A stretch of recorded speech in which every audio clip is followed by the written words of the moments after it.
Tu es bon pour nous, Seigneur, et nous nous réjouissons en ta présence ce matin. Nous te bénissons pour ce privilège de nous offrir cette saison où tu veux passer du temps avec nous au tournant décisif, ce rendez-vous annuel que tu nous as donné d'avoir chaque année. Merci Seigneur pour le format de cette année 2025 où tu nous offres un condensé de 2 semaines et 1 jour. Merci Seigneur Dieu pour le Saint-Esprit que tu disposes pour nous entretenir, nous accompagner, nous guider et nous enseigner, nous transformer. Merci ô Dieu pour ta puissance disponible pour exaucer nos prières. Nous sommes là, Seigneur.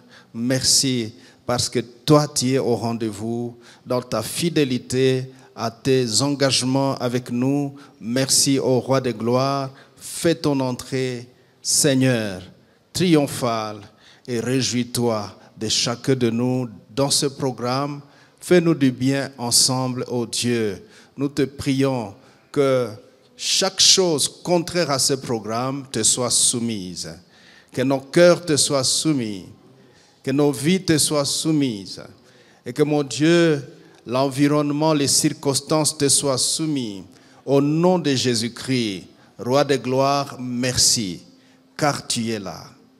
Que l'homme disparaisse et que tu croisses et que tu atteignes tes objectifs. Au nom de Jésus-Christ, nous déclarons le programme du tournant décisif 2025 démarré au nom de Jésus-Christ. Alléluia, alléluia, alléluia. Merci Seigneur. Nous nous mettons ensemble et nous nous saluons et nous nous accueillons dans le tournant décisif 2025. Accueille quelqu'un dans le tournant décisif 2025. Alléluia. Alléluia. Les sources de ma reproduction prolifique. Notre thème de cette année. Les sources de ma reproduction prolifique. Ça fait du bien, chers amis, de pouvoir partager ensemble ce programme et d'être le premier à partager la parole de Dieu. J'aimerais nous inviter à prendre quelques textes. 1 Roi, chapitre 17, versets 1 à 7. Et le média nous donne les autres textes. Exode 3, Genèse 30. Ainsi de suite, nous allons nous lever pour lire le premier texte ensemble, à l'unisson. 1 Roi, chapitre 17.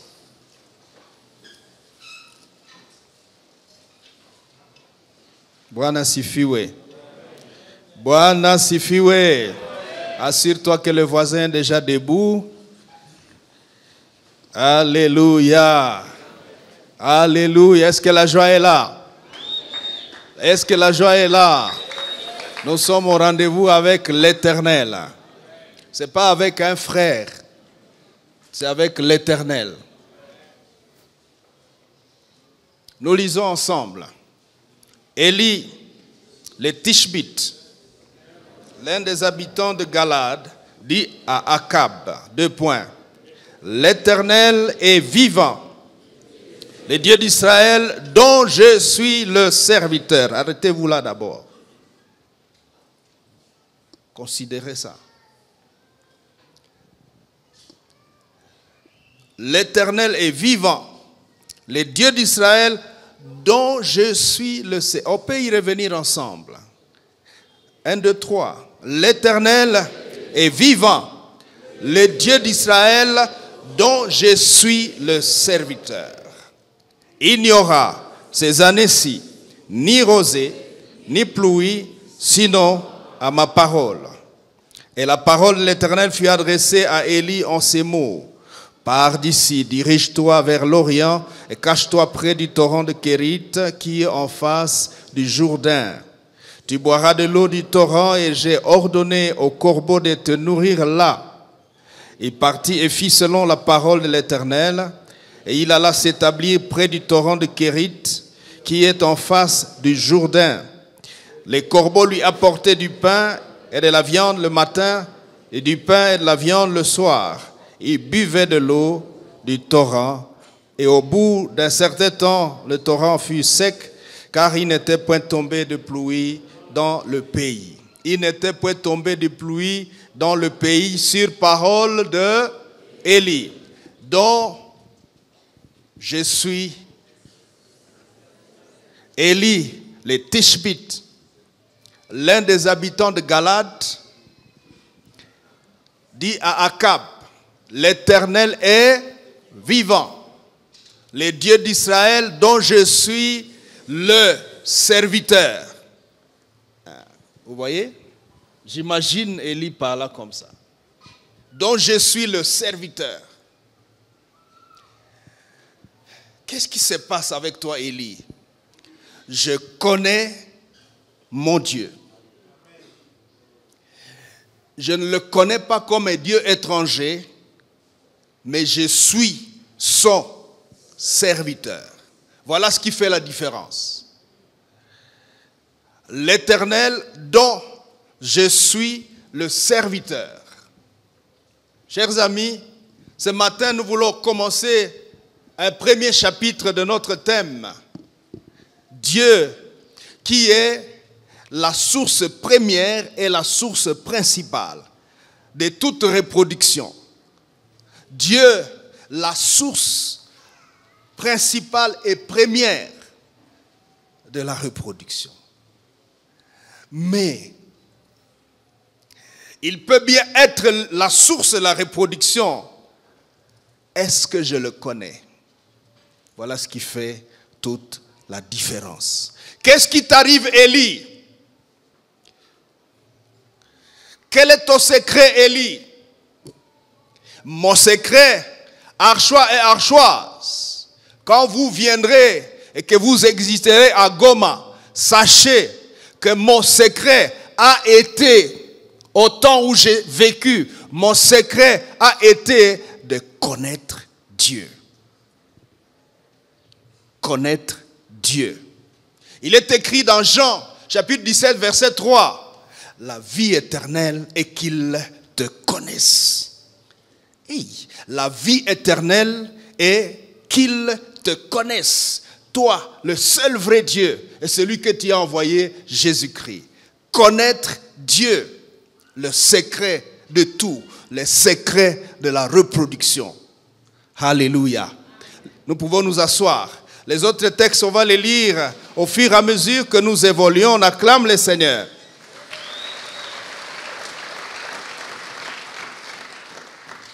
Et durant ce tournant décisif, nous avons quelques objectifs à atteindre. Le premier sera de connaître Dieu, la source première et principale de notre reproduction. Le connaître dans son être, connaître son cœur envers l'homme et développer la capacité intérieure de croire Dieu. C'est une chose que de le connaître. C'est une autre chose que de le croire et d'apprendre à croire Dieu.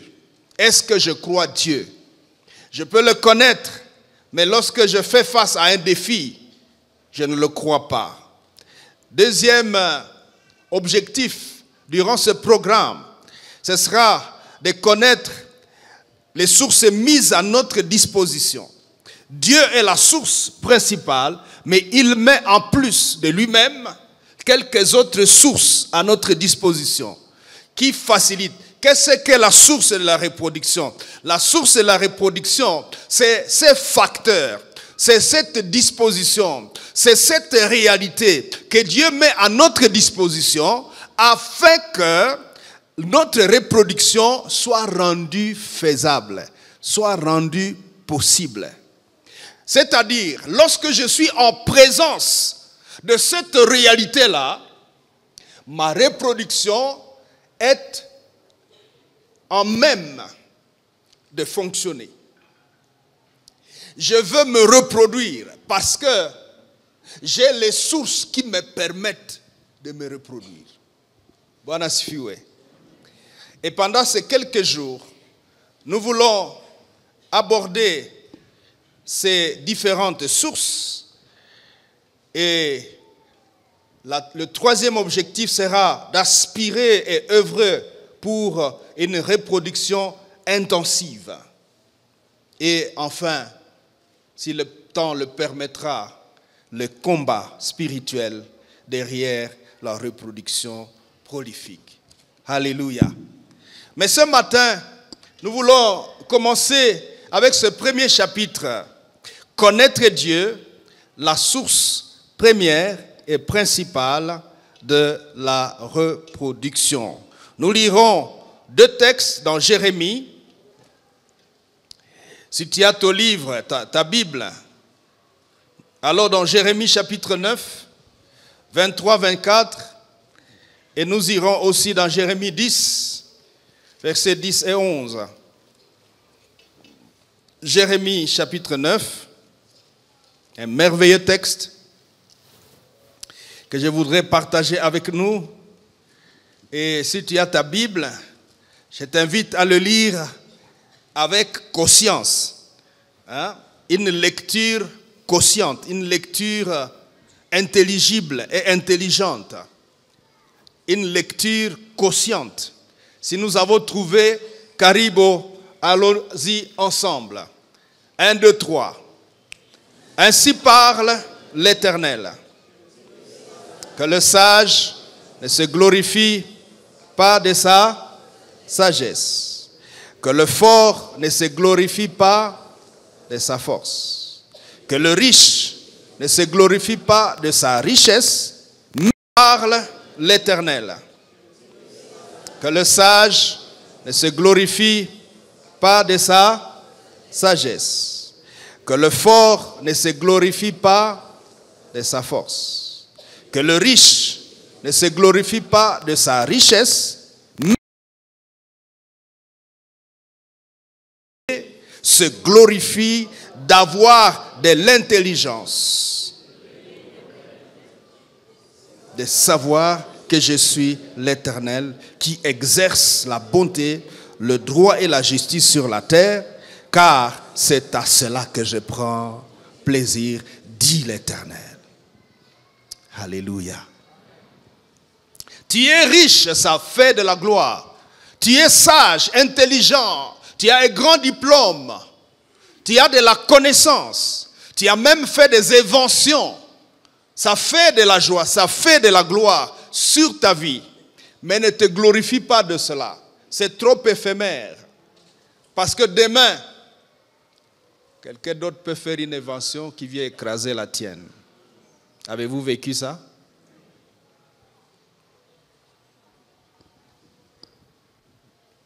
Quelqu'un avait dit, le soleil tourne autour du soleil, de la terre plutôt, n'est-ce pas? Parce que le matin, on voit le soleil monter comme de la terre, et puis le soleil est ici, et puis quelqu'un est venu après pour dire, non, c'est la terre qui tourne autour du soleil en tournant sur elle-même. Vous voyez?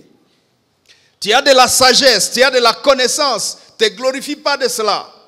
Parce qu'il y a sagesse, mais il y a aussi sagesse suprême. Sagesse du Dieu qui a mis en marche l'existence. On peut acclamer ce Dieu-là. Alléluia. Maintenant, juste en face de ce texte, chapitre 10, verset 10. Lisons ensemble. Assure-toi que tu lis avec nous ensemble. 1, 2, 3. Mais l'Éternel est Dieu en vérité. Il est un Dieu vivant et un roi éternel. La terre tremble devant sa colère. Et les nations ne supportent pas sa fureur. Vous leur parlerez ainsi, 2 points. Les dieux qui n'ont point fait les cieux et la terre disparaîtront de la terre et de dessous les cieux. Amen. Et moi j'ai dit Amen. Je crois que Dieu a dit lui-même Amen. On peut reprendre ce verset 11. Vous leur parlerez ainsi. Les dieux qui n'ont point fait les cieux et la terre disparaîtront de la terre et de dessous les cieux. Qu'ils aillent dans leur terre et dans leurs cieux. La Bible, lorsqu'elle présente la terre et les cieux, elle dit la même chose. Laquelle? L'univers. Vous savez, la terre est un élément dans l'univers. Quand la Bible dit au commencement Dieu créa les cieux et la terre, ça signifie au commencement Dieu créa l'univers. Mais pourquoi tu mets l'accent sur la terre? Parce que sur cette place-là qu'on appelle terre, je vais créer un homme pour lequel j'ai créé tout ça et je vais placer cet homme sur cette boule ici. Je crois que c'est la 3e boule après le soleil. Nous en avons parlé dans le passé. Alléluia. Maintenant, écoutez mes frères. Dieu dit que les dieux qui n'ont pas créé l'univers disparaissent de la terre et de dessous les cieux. C'est-à-dire, entre la terre et le reste de l'univers. Si vous êtes là, moi je vis dans le 2e ciel. Moi c'est principauté, pouvoir, autorité, puissance, esprit méchant dans le lieu céleste. Moi c'est sorcier international. Ok? Moi c'est Illuminati, moi c'est. Toi c'est, ok, va et discute avec celui qui a créé les cieux et la terre. Qu'est-ce qu'il dit? Si tu penses que tu es Dieu, ok, moi j'ai créé l'univers.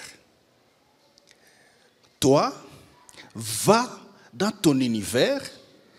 Et puis chacun, sur la plateforme de son univers, affrontons-nous. Parce que si tu viens dans mon univers, tu es mal parti. Vous voyez?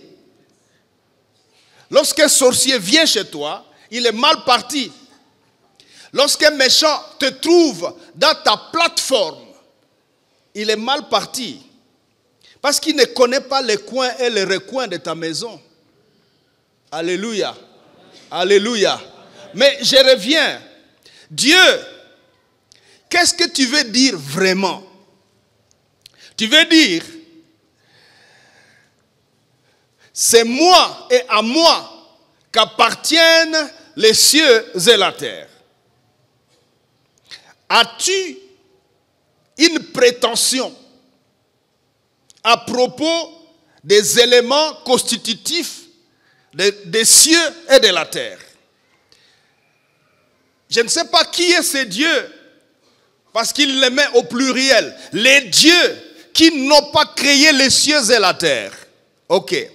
Si vous n'avez pas créé les cieux et la terre, disparaissez de mon ciel et de ma terre. Disparaissez. Mes frères, lorsque l'ennemi vient t'attaquer dans les cieux et la terre de ton Dieu, c'est qu'il est déjà fragile. Il est déjà fragile. Regardez. Viens. Si j'affronte Pasteur Marcel, n'est-ce pas? Regarde-moi par ici. Il faut qu'il s'assure que la base, c'est la physique, on a appris ça en physique. N'est-ce pas? Pour élever en hauteur, il faut une bonne base. Pour réagir à quelque chose, il faut étendre la surface de ta plateforme. Et Dieu dit, ok, moi je suis dans ma plateforme. Alléluia. Est-ce que quelqu'un peut acclamer le Seigneur? L'Éternel dit, je suis dans ma plateforme. Ok. Maintenant, toi tu veux m'attaquer. Ok, toi va dans ta plateforme. Or, la Bible dit, avant que le monde fût, je suis. Donc, l'univers commence le jour où Dieu décide de faire exister l'univers. C'est pourquoi il est dit que Dieu est, c'est-à-dire, si nous disons moins infini, plus infini, qu'est-ce que nous trouvons? C'est moins infini par rapport à l'existence de la matière. Selon la physique, selon la science. Vous pouvez vous asseoir. Or, si avant que la matière arrive, tu y es. Donc, avant moins infini, l'Éternel est. Puis vint le début de l'existence. Il libère l'existence. Et la matière arrive. La Bible dit, à la fin de tout, il remettra tout, Christ remettra tout à lui. Avez-vous lu cela dans le Nouveau Testament? Et donc, à la fin de tout, on pourrait dire à plus infini, où Dieu voudra décider que l'univers s'arrête ici. La phase suivante, Dieu est. Aïe. Maintenant, si tu dois disparaître de ma terre et de dessous mon univers, tu vas où? Est-ce que vous trouvez un endroit où il va aller où? Dieu, le petit Dieu, vous voulez aller où? Créez votre univers. Si vous êtes capable de créer votre univers, soyez capable d'engendrer l'existence.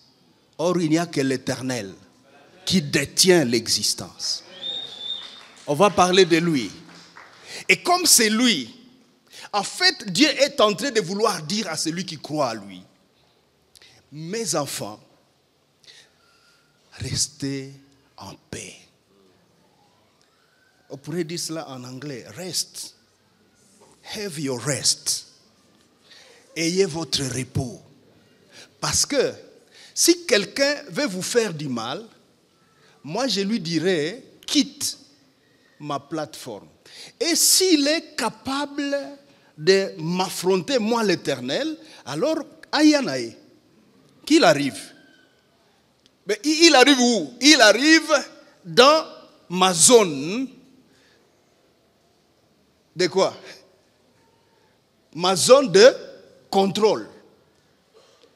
Maintenant, tu vas attaquer quelqu'un dans sa zone de contrôle. Qu'est-ce qui va t'arriver?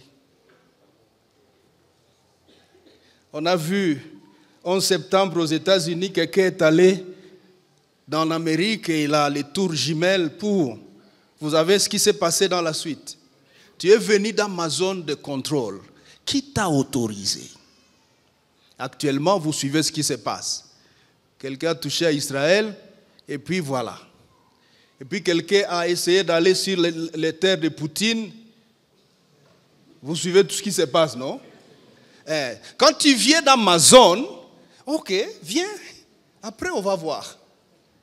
Et Dieu dit, les dieux qui n'ont pas créé les cieux et la terre, mais lui ne dit pas rester, il dit disparaissez. Maintenant, vous savez quoi? Le mystère, c'est que nous sommes l'habitation de ces dieux-là.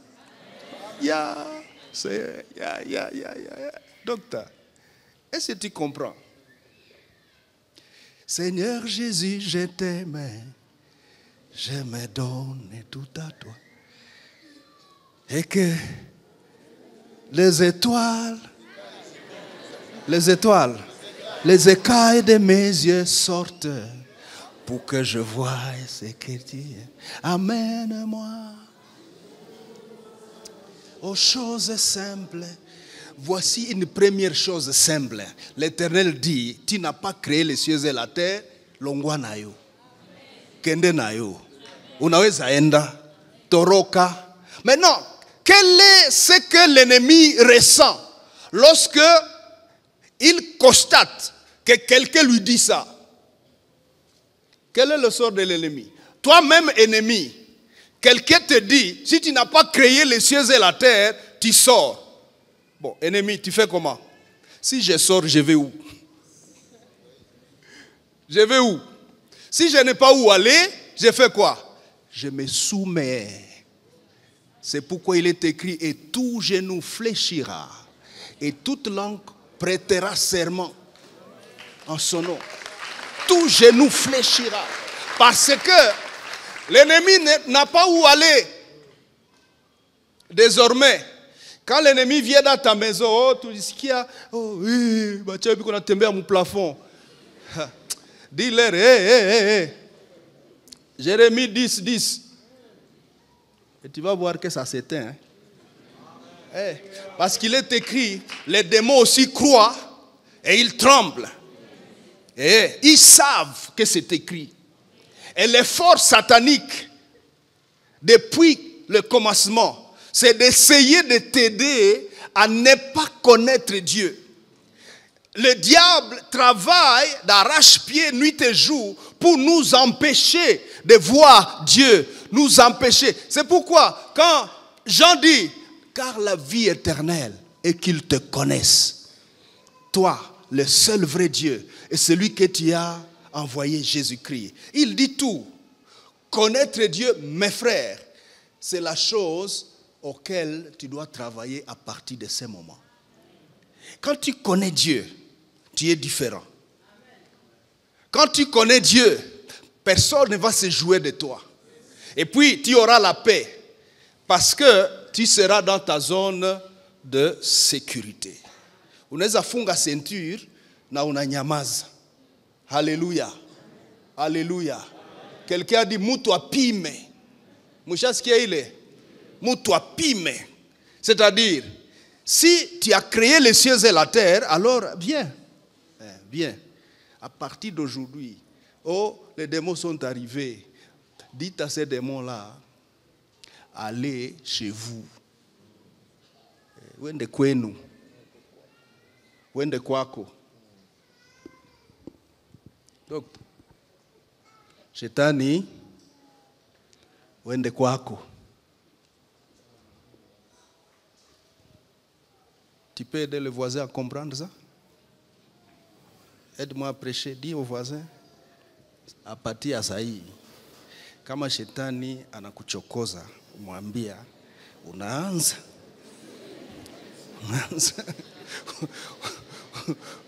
Tu viens dans ta zone d'insécurité. Hein? Quand l'ennemi te touche, il vient dans sa zone d'insécurité.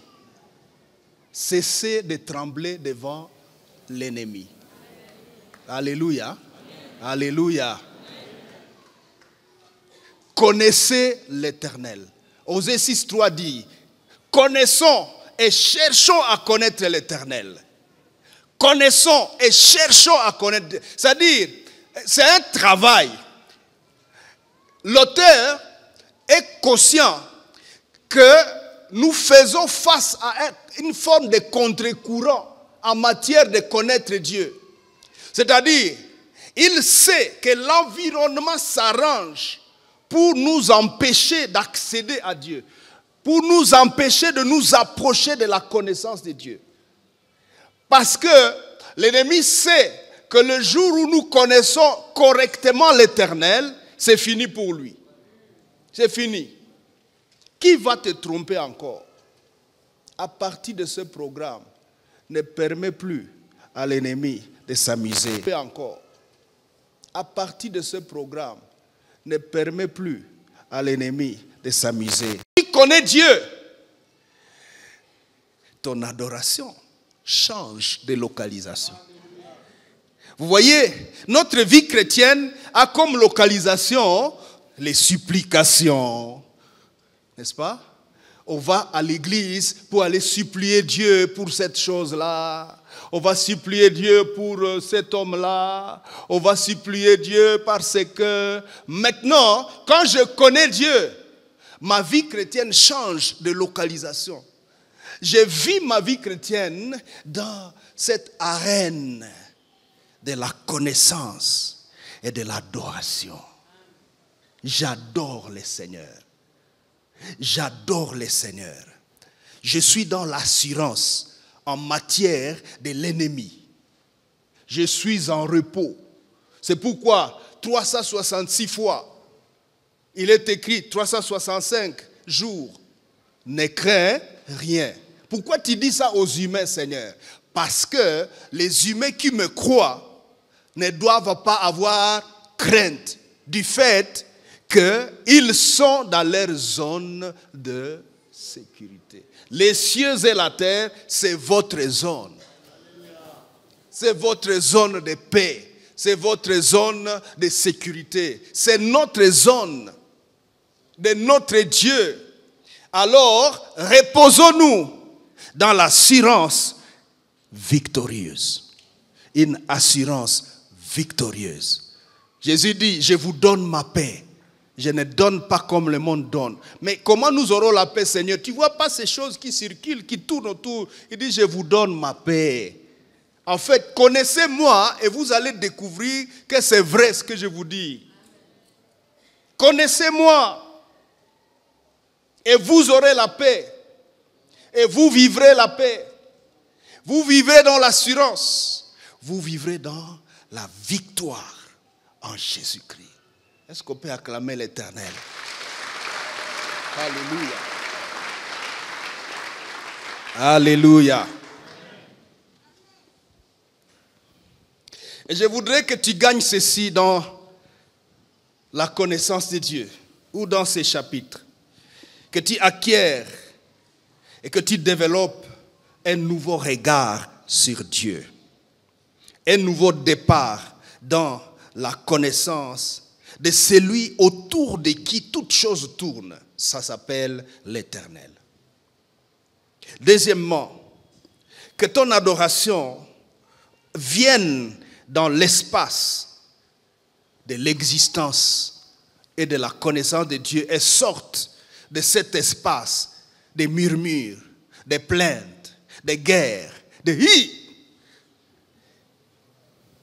mais que vienne dans l'espace de la victoire et du repos en Jésus-Christ. Aussi, que nos yeux s'élèvent vers Dieu qui est au-dessus de l'existence. Je venais de vous expliquer. Dieu, il est au-dessus de l'existence parce que c'est lui qui l'engendre. C'est lui qui libère l'existence. C'est lui qui libère l'existence. Vous savez ce qui est vrai? C'est que si Dieu veut supprimer cet univers, il n'a pas besoin de 2 jours pour le faire. Il n'a pas besoin de tracteurs pour venir démolir le soleil, la lune, les étoiles, et pour arrêter ça. Il va juste dire un mot et tout disparaît. C'est déjà prévu dans l'Apocalypse. Il est écrit, et j'ai vu le trône blanc qui descendit du ciel. Et c'est lui qui était assis. Les cieux et la terre s'enfuirent devant sa face. Nous avons dit les cieux et la terre, c'est quoi? C'est l'univers. L'univers s'enfuir devant sa face. Et donc, un Dieu comme ça est digne d'être connu. Si je continue ma vie chrétienne avec l'idée d'un Dieu qui fait des efforts à être mon Dieu, vous me suivez? Nous avons l'impression que Dieu fait des efforts pour essayer d'être Dieu. Même quand nous lui apportons notre requête, nous ne sommes même pas sûrs qu'il est capable de toucher à cette requête. Surtout quand il s'agit des cancers, cette maladie qui ravage aujourd'hui. ou de toutes ces autres maladies qui sont créées. On a l'impression que c'est fini. On a l'impression que même Dieu, pour ça, il faut seulement laisser Dieu tranquille. N'est-ce pas?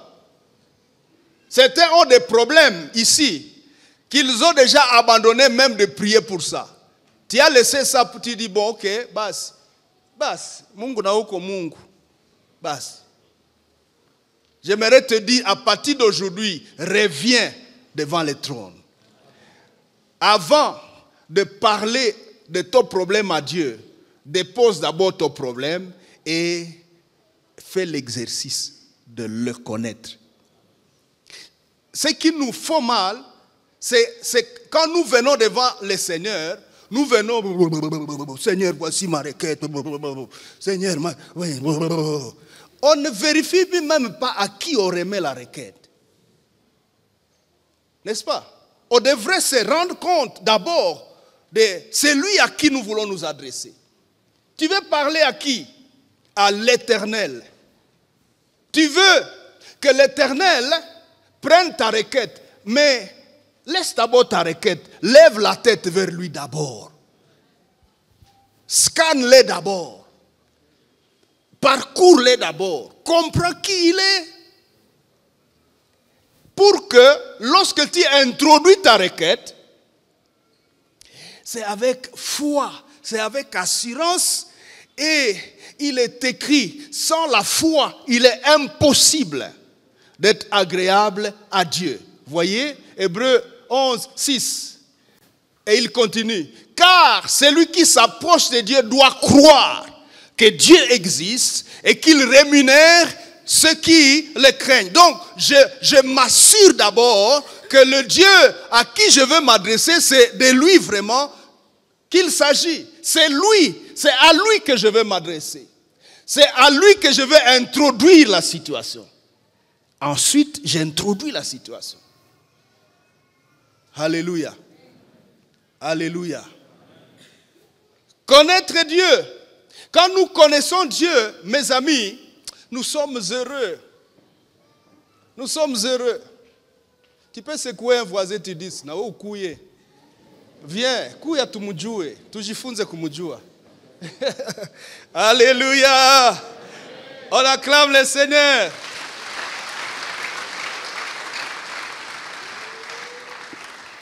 Et par exploration, quatrième avantage de connaître Dieu, par exploration, la connaissance de Dieu, nous allons élever notre foi, notre confiance en Dieu, notre confiance en ses capacités. Quel genre? Des capacités infinies. On va en parler. Tout cela est prévu. Alléluia. N'est-il pas écrit dans Ésaïe 40, verset 28? Ne le sais-tu pas? Ne l'as-tu pas appris? C'est le Dieu d'éternité, l'Éternel, qui a créé les extrémités de la terre. Il ne se fatigue point. Amen. Amen. Alors, quelles sont les sources? Je voudrais dire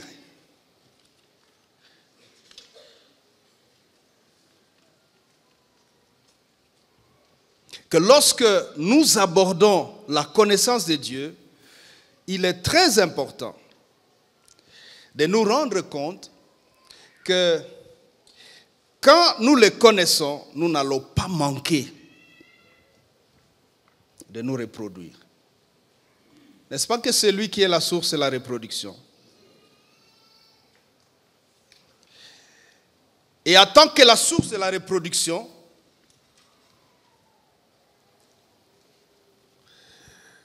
nous ne pouvons pas ne pas avoir ou ne pas nous reproduire pendant que nous avons la source. La source principale, la source première. Il y a plusieurs autres sources, comme je l'ai annoncé, on va nous les développer, mais celle-ci compte. Du reste, c'est elle-même qui nous a reproduits. Je vous ai expliqué dans la fois passée, Dieu nous a créés afin de se reproduire en nous ou par nous. Notre existence en tant que des humains, c'est une manifestation de la reproduction de l'Éternel. En vue d'avoir une famille sur la terre, il a créé Adam. Il s'est dit, il faut que je ne sois plus seulement le Père, le Fils et le Saint-Esprit, mais que mon fils ait des frères, des sœurs. Que mon fils ait un peuple sur la terre. Je commence par un individu, je ne crée pas 9 milliards d'êtres humains, je crée un individu, je lui donne une épouse et eux, les deux, remplissent la terre. Nous connaissons cela. Soyez féconds, multipliez, remplissez la terre et la sujettissez. Alléluia. Alléluia. Alors, de ce fait, voici 3 voies disponibles pour connaître Dieu. La première voie, c'est la nature. Romains chapitre 1er, verset 18 à 21. Il est écrit, ce que l'on peut connaître de Dieu est manifeste pour eux, Dieu leur ayant fait connaître. En effet, les perfections invisibles de Dieu, sa puissance éternelle et sa divinité, se voient comme à l'œil depuis la création. Quand tu regardes la création, tu as un cours de la connaissance de Dieu. Tu es exposé à ce que Dieu est. Et puisqu'ayant connu Dieu, ils l'ont point glorifié comme Dieu, ne lui ont point rendu grâce, ils se sont égarés dans leurs pensées et leur cœur sans intelligence a été plongé dans les ténèbres. Il y a la connaissance de Dieu ambiante. Avant que la Bible arrive en Afrique, les peuples africains connaissaient Dieu. Dans les zones qu'on appelle les zones non atteintes, où l'évangile n'est pas encore arrivé, si vous sondez la foi que vous retrouvez à ces lieux-là, vous allez constater que dans leur source principale de la connaissance de Dieu, ils ont déjà la connaissance de Yahweh, de l'Éternel, sans que la Bible soit arrivée là-bas. Paul à Athènes dit, vous les Athéniens, j'ai vu dans votre ville un écrit à un Dieu inconnu. Il dit, mais c'est justement ce Dieu inconnu dont je suis venu vous parler. C'est de lui que je vous annonce. En fait, c'est Dieu inconnu. Et il relata l'histoire de ce Dieu inconnu. Le peuple d'Athènes se retrouva dans une facilité de comprendre. Ils avaient déjà la première source de la connaissance de Dieu. La deuxième source, c'est un regard bienséant sur l'histoire et sur ce qui existe. De telle sorte que quand vous regardez l'histoire avec un esprit bienséant, la bienséance, c'est la conscience innée de ce qui est bien, de par Dieu. Tout être humain, quand vous le trouvez dans sa situation naturelle et normale, il a une conscience innée de ce qui est bien et le véritable bien. Avec beaucoup de lavage de cerveau, que les gens deviennent bizarres et fonctionnent à l'inverse ou à l'envers. Mais un regard simple sur l'histoire, sur les dieux que vous voyez dans l'histoire, peut vous aider simplement à constater que ça c'est un faux Dieu, ça c'est un vrai Dieu. Et ce cœur, ce regard bienséant va vous aider de quelle manière?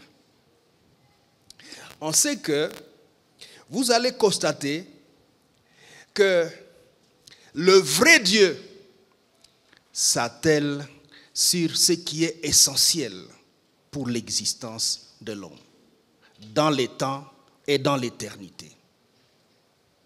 Vous pouvez observer ça. Regardez tous ces dieux qui se nomment aujourd'hui.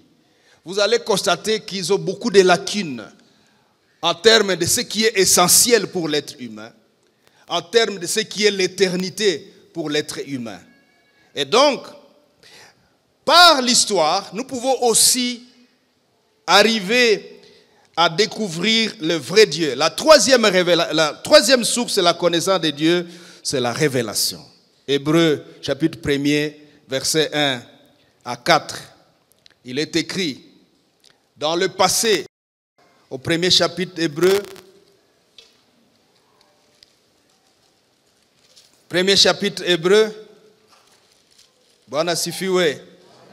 Après avoir autrefois plusieurs reprises et de plusieurs manières parlé à nos pères par les prophètes, Dieu, dans ces derniers temps, nous a parlé par le Fils. Le Fils. Qu'il a établi héritier de toutes choses, par lequel il a aussi créé le monde.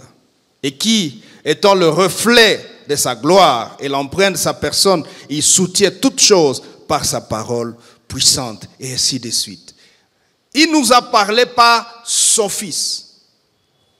Le Fils dit, je vais au Père pour faire ta volonté. Et il vint sur la terre pour sauver l'humanité.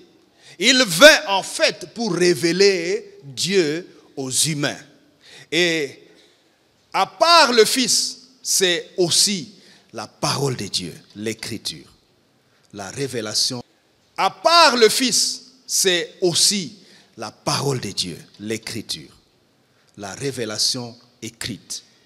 2 Timothée chapitre 3 verset 16 à 17. Toute écriture est inspirée de Dieu et utile pour convaincre, pour enseigner, pour convaincre dans la justice, afin que l'homme de Dieu soit préparé et prêt à toute bonne œuvre.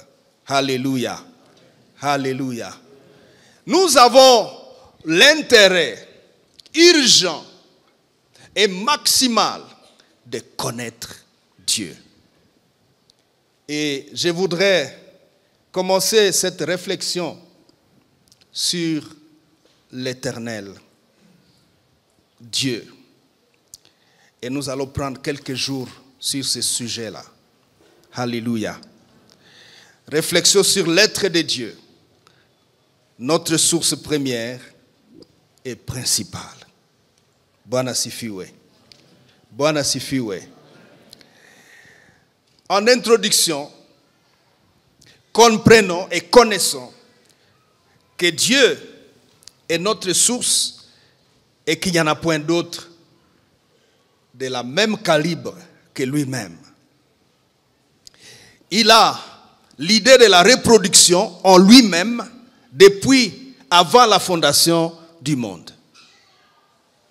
Je vous ai expliqué dans le passé que l'univers a été créé par Yahweh, par l'Éternel, dans le but de créer l'homme. Ce n'est pas l'inverse. Dieu n'a pas fait un exercice de création et puis ensuite réfléchir pour dire, bon, ok, on a fini, hein? Qu'est-ce qu'on peut faire encore? Et puis l'idée vient, mais si on créait un homme, on peut le mettre ici. Non, non, non. Dieu avait l'idée de créer l'homme et tout ce qui existe a été lancé dans le but de préparer l'arrivée de la créature qui va être l'image de Dieu, qu'on appelle l'homme, qu'on appelle toi et moi. C'est pourquoi la création nous respecte, n'est-ce pas?